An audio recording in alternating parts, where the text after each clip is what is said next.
अस्सलामुअलैकुम। आज का हमारा टॉपिक है acute and chronic renal failure. Two types of kidney failure हमारे पास होते हैं, एक्यूट एंड क्रोनिक। एक्यूट क्या होता है? किडनी फेलियर डेवलप्स विद इन आवर्स और days, include chances of kidney function recovery. Acute का यानी कि आवर्स, कुछ आवर्स के लिए या डेज के लिए इन्फेक्शन ये होता है और ये किस वजह से होता है, और ये यानी कि इसके चांसेस होते हैं कि ये रिकवर हो सकता है। पॉसिबल कॉजेज़ क्या होते हैं इसके? ट्रोमेटिक, एग्जांपल पोस्ट सर्जिकल या एक्यूट इंटॉक्सिकेशंस की वजह से, या part of multi organ failure, various other disease, example infection की वजह से। क्रोनिक क्या है? Kidney failure develops over years, irreversible at the and.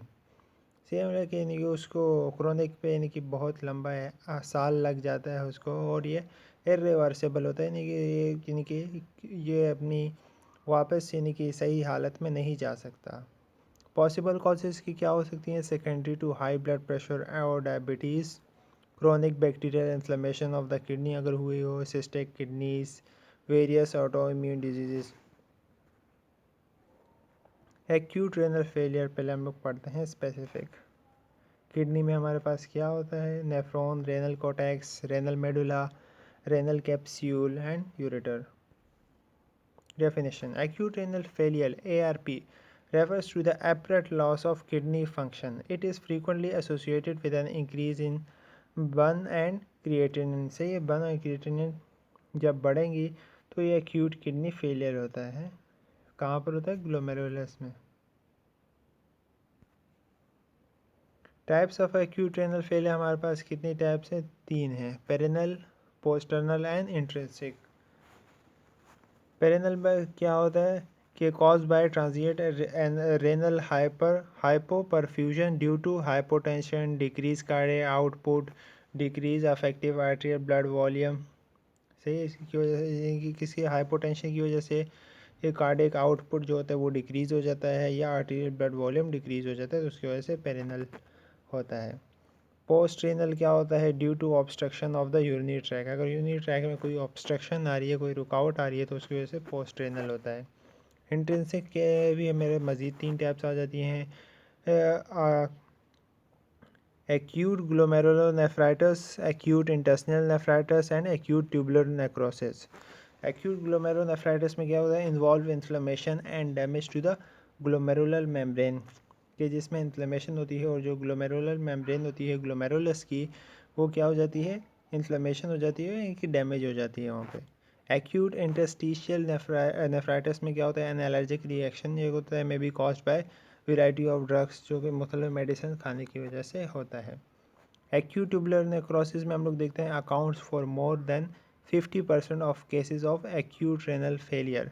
Causes इसके क्या हो सकते हैं? नेफ्रोटॉक्सिक एजेंट्स होते हैं, या प्रोलॉन्ग्ड रेनल हाइपोपरफ्यूजन अगर हो उसको।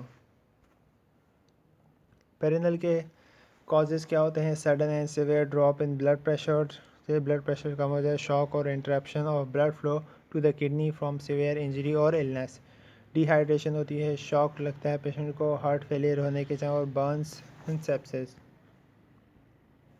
इंटरनल कॉजेज़ क्या होते हैं? Direct damage to the kidney by inflammation, toxin, drugs, infection और रिड्यूस्ड ब्लड सप्लाई। फर्स्ट में एक्यूट ट्यूबुलर नेक्रोसिस की वजह से, acute glomerulonephritis, diabetic nephrotomy, interstitial nephritis. Post renal causes के इसके क्या होंगे causes? Sudden obstruction of urine flow due to enlarge prostate, kidney stones, bladder tumour और इंजरी। किसकी वजह से? या जो हमारा प्रोस्टेट ग्लैंड है वो इनलार्ज हो जाए मेल्स में, या किडनी स्टोन्स बन जाएं, या ब्लडर में कोई ट्यूमर हो, या कोई इंजरी हुई हो। फिर क्या? Urolithiasis tumour, benign prostatic hyperplasia, urethral stricture, neurogenic bladder outlet obstruction. So causes of acute renal failure हम लोग पहले डिस्कस कर चुके हैं कि pre renal sudden and severe drop in blood pressure, shock और interruption of blood flow to the kidneys from severe injury और illness. Intrarenal क्या होता है? Direct damage to the kidneys by inflammation, toxins, drugs, infection और reduce blood supply, के direct damage होता है kidney के और इन्फ्लेमेशन किसकी वजह से, ड्रग्स की वजह से, इन्फेक्शन की वजह से, reduce blood, postrenal sudden obstruction of urine flow due to enlarge prostate, kidney stones, bladder tumour और injury. Stages of acute renal failure, उसकी हमारे पास 4 स्टेजेस आती हैं। फर्स्ट तो हमारे पास ऑनसेट इनिशिएशन 1 से 3 दिन तक with increase BUN and creatine and possible decrease UOP. Oliguria हो सकता है, rise in serum concentration of substances urea, creatinine, uric acid, potassium and magnesium.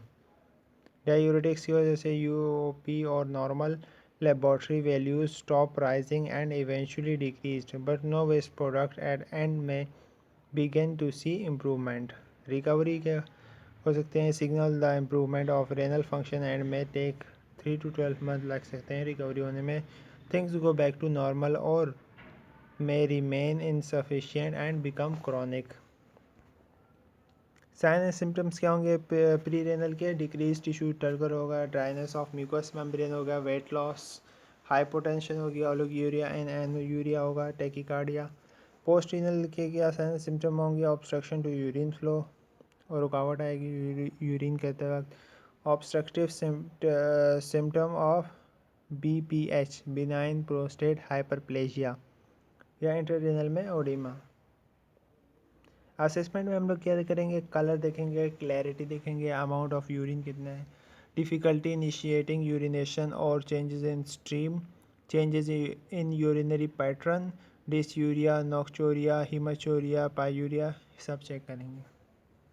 Assessment हम लोग क्या और क्या देखते हैं? हिस्ट्री ऑफ यूरिन प्रॉब्लम पूछेंगे, यूरिनरी और एब्डोमिनल सर्जरीज के बारे में पूछेंगे, smoking, alcohol use, number of sexual partners and type of sexual relationship पूछेंगे, चांस ऑफ प्रेगनेंसी भी हो सकते हैं पेशेंट को, हिस्ट्री ऑफ डायबिटिक और other endocrine disorders, history of kidney stones. Physical assessment हम लोग क्या करेंगे? Obtain clean catch urine specimen, उसका का कलर, ओडोर, क्लैरिटी सब देखेंगे, vital science and skin assessment. Diagnostic test हमारे पास clean catch urine, 24 hour urine culture and sensitivity, burn creatinine and clearance, IVP, CT scan, renal scan, ultrasound, bladder scan, cystoscopy, uroflowmetry. Diagnostic evaluation का यूरिनालिसिस, blood test में हम लोग serum creatinine या azotaemia, increase uric acid level, increase serum creatinine and burn levels, renal ultrasonography. Treatment of acute renal failure में क्या था? Treatment, prevention of acute renal failure through support of blood pressure and blood volume, correction of fluid and electrolyte imbalance, fluid उसको देखेंगे electrolyte imbalance है कि नहीं, dialysis which may be employed while the kidney are in the recovery phase, से dialysis भी patient के dialysis भी करवा सकते हैं अगर वो उसकी जो किडनी है वो रिकवरी फेज़ में है। Low protein high carbohydrate diet, low protein देंगे उसको और हाई कार्बोहाइड्रेट डाइट देंगे to minimize the formation of nitrogenous waste, ताकि जो नाइट्रोजनस वेस्ट है वो कम से कम बन सके बॉडी के अंदर। मैनेजमेंट में हम लोग डायरेटिक्स थेरेपी करेंगे, मैं use example furosemide and mannitol. Electrolyte replacement should be maintained, fluid replacement also maintained. If metabolic acidosis is there, then sodium bicarbonate, sodium lactate may be used. अगर उसको metabolic acidosis है तो sodium bicarbonate और sodium lactate भी उसको देंगे। Sodium bicarbonate for acidosis, aluminium hydroxide for decreased level of sulfur phosphate. Diet में हम लोग क्या करेंगे? High calorie, low protein, low sodium and potassium diet is usually provide, कि इसमें हाई कैलोरी हो, लो प्रोटीन हो, लो सोडियम हो एंड लो पोटेशियम हो, वो डाइट प्रिस्क्राइब की जाएगी।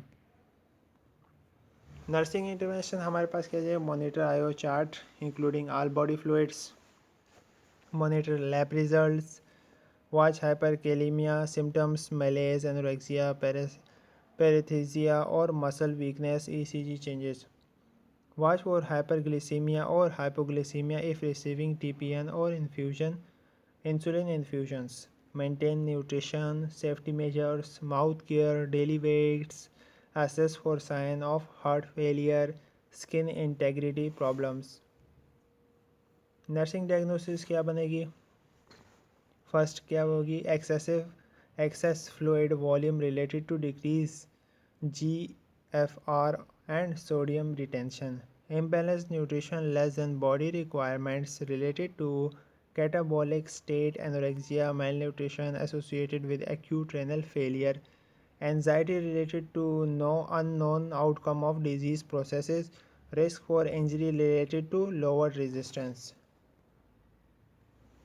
अब हमारा नेक्स्ट टॉपिक है chronic renal failure. Definition.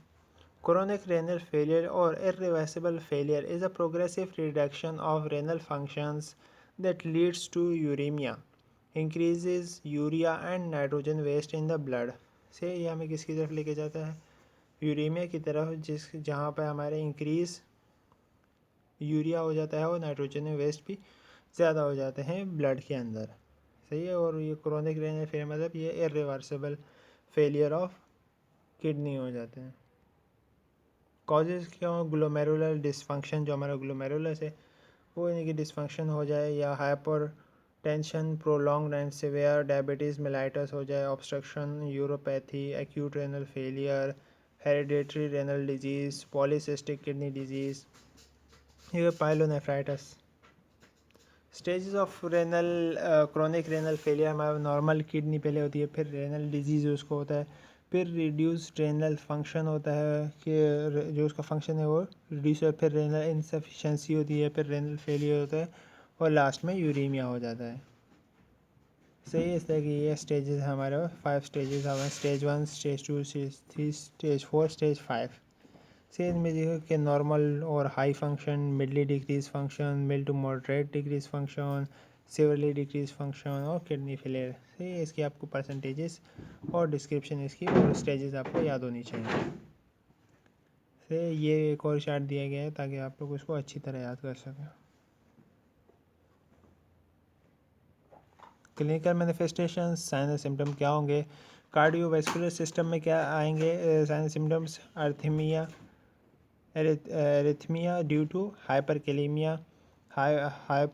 hypervolemia, hypertension due to increase GFR या tachycardia. respiratory symptom में क्या आएंगे? tachypnea, Kussmaul respiration, slow deep respiration होगी, पेन विद कफ होगा, पल्मोनरी एडिमा. गैस्ट्रोइंटेस्टिनल सिस्टम में क्या साइन सिम्टम आएंगे? इसमें एनोरेक्सिया होगा, nausea, vomiting, foul, ammoniac smell होगी, साल्टी मेटेलिक टेस्ट होगा, स्टोमाटाइटस, पेरिटोनाइटस, जिंजिवाइटस या जीआई हेमरेज होगा. न्यूरोलॉजिकल सिस्टम में क्या आएगा? Lethargy, confusion, sleep disturbance, coma, unusual behaviour. Skeletal system में क्या होगा? जॉइंट पेन होगा, रेनल रिकेट्स होंगे, इंक्रीज चांस ऑफ फ्रैक्चर होगा. एंड डर्मेटोलॉजिकल में क्या होगा? Dry skin, pallor skin, uraemic frost या प्रूराइटस या इचिंग. मेटाबॉलिक में प्रोटीन यूरिया, इंक्रीज ट्राइग्लिसराइड होगा, एसिडोसिस होगा. जेनेटिव यूरिन में increase specific gravity of urine या प्रोटीन यूरिया होगा. ये साइकोलॉजिकल चेंजेस में पर्सनालिटी चेंजेस होगी, चेंज इन मूड होगा, behavioural changes. Pathophysiology due to cause, किसी भी कॉज की वजह डिक्रीज GFR. GFR क्या है? Glomerular filtration rate. Increase workload of remaining nephron. से कि ग्लोमेरुलर फिल्ट्रेशन रेट अगर डिक्रीज़ हो जाएगा तो वो क्या करेगा? इंक्रीज़ हो जो वर्क है उसका वो इंक्रीज़ होगा, नेफ्रॉन डैमेज होने लगेंगे, लॉस ऑफ रेनल फंक्शन होगा और उसके बाद रेनल फेलियर हो जाएगा यानी कि यूरेमिया या एज़ोटेमिया होगा, increase BUN uric acid in blood. उसके बाद फिर डेथ हो जाएगी. Diagnostic evaluations, blood investigations for anaemia, elevated sulfur creatinine and burn, elevated serum phosphate, decreased serum calcium, low serum proteins, low blood pH, acidosis या KUB, kidney urinary bladder, renal angiography, CT scan. Management में हमारे पास क्या आता है, management should be focused on controlling symptoms को control करेंगे, preventing complications, जो उससे कॉम्प्लिकेशन होती है उनको प्रिवेंट करने की कोशिश करेंगे, delaying the progression of renal failure, से कि प्रोग्रेशन जो रेनल फेलियर का जल्दी बढ़ रहा है उसको लेट करने की कोशिश करेंगे, डाययूरेटिक्स फॉर एडिमा, डाययूरेटिक्स देंगे उसको एडिमा के लिए। मेडिकल मैनेजमेंट में क्या आता है, to control diabetes by insulin therapy, so diabetes को हम लोग इंसुलिन थेरेपी के ज़रिए ट्रीट करेंगे, to treat hypertension by providing antihypertensive drugs, सही हाइपरटेंशन को दूर देंगे, एंटी हाइपरटेंसिव ड्रग्स देंगे उसको, to treat anaemia, to treat acidosis by infusion and oral administration of sodium bicarbonate, to treat hyperkalaemia, to treat hyperphosphataemia by providing aluminium and calcium antacid देंगे उसको, provide vitamin and minerals to patient, provide diuretics in condition of hypervolemia and oedema. Dietary management, provide low protein diet देंगे उसको, provide increase carbohydrates diet to protein, restricted potassium diet example banana, citrus fruit etc है उसको ज़्यादा नहीं देंगे, restricted phosphate diet to patient example beverages meat chocolates, से ये भी पेशेंट को नहीं देंगे। डायलिसिस भी it is a diffusion process by which solute pass from high concentration to low concentration through semi permeable membrane, क्योंकि इसमें क्या होता है डायलिसिस में कि हाई कॉन्सेंट्रेशन से लो कॉन्सेंट्रेशन में पास होता है सेमी परमिएबल मेम्ब्रेन के थ्रू। पर्पस इसका क्या होता है डायलिसिस का, to save life. Types of dialysis, से दो टाइप के हमारे पास डायलिसिस होते हैं, ये जो कि यानी कि किडनी फेलियर जिनका होता है उनको हम मोस्टली डायलिसिस पर रखते हैं ताकि उनको ट्रीटमेंट लिए जब तक उनको ज़िंदा रखा जा सके। पेरिटोनियल डायलिसिस क्या होता है, in this type of dialysis peritoneum works like a semi permeable membrane, it is used in cases of chronic renal failure। जो पेरिटोनियम होता है यानी कि उसके वो सेमी परमिएबल मेम्ब्रेन की तरह काम करता है, और ये जो पेरिटोनियल डायलिसिस है ये क्रोनिक रेनल फेलियर में की जाती है। Haemodialysis, a technique of removing waste materials और poisons from the blood using the principle of dialysis, so haemodialysis ये एक टेक्निक है जो हमारे ब्लड से वेस्ट मटेरियल जो होता है या पॉइजन होता है वो निकालती है किसके थ्रू, प्रिंसिपल ऑफ डायलिसिस के through. Haemodialysis is performed on patients whose kidneys have ceased to function, the process takes place in an artificial kidney or dialyzer। से ये जो किडनी का जो प्रोसेस है वो पूरा किस में, आर्टिफिशियल किडनी में टेक प्लेस करता है या डायलाइज़र में। ड्यूरेशन इसका क्या होता है, 4 आवर्स या 4 आवर्स पर डे या 3 टाइम्स इन अ वीक में 3 मरतबा या 4 घंटे में दिन में, या 4 घंटे में दिन में ये लगता है, और ये वीक में 3 मरतबा दिया जा सकता है, और ये बाकी जो उसकी कंडीशन पे डिपेंड करता है कि उसको इसकी कितनी ज़रूरत है। डायलिसिस, ये हीमोडायलिसिस से जो कि फिस्चुला बना के किया जाता है। Connecting an artery and a vein in your arm can take up to 3 months to be ready outside the body, ये होता है हीमोडायलिसिस। पेरिटोनियल क्या होता है, इनसाइड द बॉडी होता है, और पेरिनियम कैविटी में हमारे जाता है ये। डिफ्यूजेस वेस्ट, ड्रेनेज करता है, वेस्ट जो होता है उसकी ड्रेनेज करता है पेरिटोनियल से। ये हमारे हीमोडायलिसिस का पूरा है, आप इसको रिव्यू कर सकते हैं कि वो किस तरह ब्लड रिमूव फॉर क्लीनिंग, फिर हैप्पी इन्फ्यूजन लगता है, फिर ब्लड पंप होता है, फिर इनफ्लो प्रेशर मॉनिटर होता है, फिर यूज्ड डायलाइजिंग सोल्यूशन, फिर सेलोफेन मेम्ब्रेन, फिर fresh dialyzing solution, venous pressure monitor, फिर एयर टैप से फिर clean blood return to patient. Haemodialysis nursing conditions, pre dialysis के हम लोग क्या करेंगे, असेस करेंगे पेशेंट का weight, determines amount of fluid to be remove during dialysis, कि देखेंगे कितना अमाउंट ऑफ फ्लूइड रिमूव करना है डायलिसिस के दौरान। वाइटल साइंस चेक करेंगे, BP for hypo and hypertension, temperature for sepsis, respiration for fluid overload. Potassium levels हम लोग चेकेंगे, determines potassium level in dialysate in the chronic setting. This is done monthly unless the patient is symptomatic. So ये तब किया जाएगा जब patient को symptoms show हो रहे हो। ड्यूरिंग डायलिसिस वॉच फॉर, जब डायलिसिस हो रहा हो तो उसमें क्या हमें देखना चाहिए नर्सिस को? Hypotension, muscle cramps, nausea and vomiting, headache, itching, less commonly disequilibrium syndrome, hypersensitivity reactions, arrhythmia, cardiac tamponade, seizures, air embolism. Post dialysis care में हम लोग क्या करेंगे? Monitor BP check, monitor BP करेंगे, रिपोर्ट हाइपरटेंशन और hypertension, watch for bleeding, check weight and compare weight loss should be close to fluid removal goal set during treatment. So ये नहीं कि पेशेंट का देखेंगे कि वो वेट लॉस उसका कितना हुआ जो हम लोगों ने निकाला था कि फ्लूइड रिमूव करने के बाद कितना होगा उसका। Document unusual findings, assess site for broad thrill, exudate sign and infection bleeding, give missed medications if indicated। Complications of dialysis क्या हो सकती हैं? Infections, hernia, nutritional deficiencies, low blood pressure, muscle cramps, clotting issue, movement issue, dry and itching skin। Nursing care for peritoneal dialysis क्या होगा? Before the treatment, assess baseline vital sign including blood pressure, apical and radial pulse rates, temperature, quality of respiration and breathe sounds। यानी कि patient के vital signs, blood pressure, apical and radial pulse rate, temperature, quality of respiration, breath sounds, ये सब check करनी है। Wake the patient always on the same scale before the procedure and at least every 24 hours while receiving treatment। से patient को यानी कि procedure से पहले उसको वेट लेना चाहिए एक सेम स्केल से, और 24 आवर में भी यानी कि उसका वेट करना चाहिए अगर वो ट्रीटमेंट ले रहा है। Weight should be checked after a drain and before the next fill to monitor the patient's dry weight।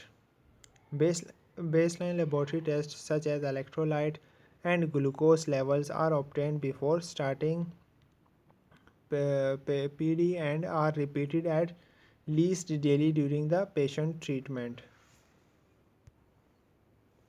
Surgical management हमारे क्या सिर्फ ऑप्शन है? Kidney transplantation. नर्सिंग डायग्नोसिस क्या बनेंगे इसकी? Fluid and electrolyte imbalance related to kidney failure.